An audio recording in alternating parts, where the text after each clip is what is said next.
ಧ್ವನಿ ನ್ಯೂಸ್ಗೆ ಸ್ವಾಗತ. ಹುನಗುಂದ ಪಟ್ಟಣದಲ್ಲಿ ನಡೆದ ಚೋರಿ ಸರಣಿಯ ವಿವರವಾದ ವರದಿ. ಬಾಗಲಕೋಟೆ ಜಿಲ್ಲೆಯ ಹುನಗುಂದ ಪಟ್ಟಣದಲ್ಲಿ ಒಂದೇ ರಾತ್ರಿಯಲ್ಲಿ ಮಂಕಿ ಕ್ಯಾಪ್ ಧರಿಸಿದ ಚೋರುಗಳ ಸಂಬಂಧ 9ಕ್ಕೂ ಹೆಚ್ಚು ಮನೆಯನ್ನ ಒಡೆದು ಒಳಹೊರಟು ಚೋರಿ ಮಾಡಿದ್ದು ಈ ಘಟನೆಯಿಂದ ಜನರಲ್ಲಿ ಭಯ ಸೃಷ್ಟಿಯಾಗಿದೆ.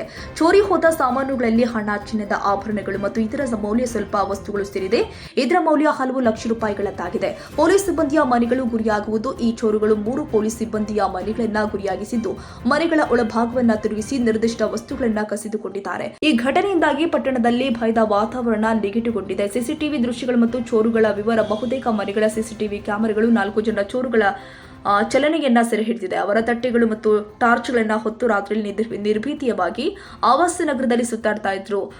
ಮುಖ ಕವರ್ಗಳಿಂದಾಗಿ ಗುರುತಿಸುವುದು ಕಷ್ಟವಾಗಿದೆ.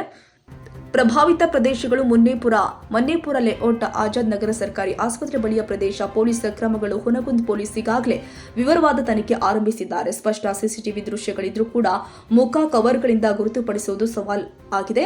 ಪೊಲೀಸರು ಜನರಿಗೆ ಎಚ್ಚರಿಕೆ ನೀಡಿ ಭಯ ಪಡದಂತೆ ಜಾಗೃತಿ ಇರಲು ಮತ್ತು ಸಹಕರಿಸಲು ಮನವಿ ಮಾಡಿದ್ದಾರೆ. ತಮ್ಮೆಲ್ಲರಿಗೆ ಸ್ವಾಗತ. National automobile Bagalkot. ನಮ್ಮಲ್ಲಿ ದ್ವಿಚಕ್ರ ವಾಹನಗಳ ಬಿಡಿ ಭಾಗಗಳು ನಮ್ಮಲ್ಲಿ ಆಕರ್ಷಕ ಬೆಲೆಯಲ್ಲಿ ಸಿಗುತ್ತದೆ. ನಮ್ಮಲ್ಲಿ Honda, Hero, Bajaj, TVS, Yamaha, Royal Enfield, tyres, oil, battery oil, ಅನ್ಯ ಇತರೆ ಬಿಡಿ ಭಾಗಗಳು ಸಿಗುತ್ತದೆ. ವಿಳಾಸ: railway station road near Lakshmi temple, Bagalkot.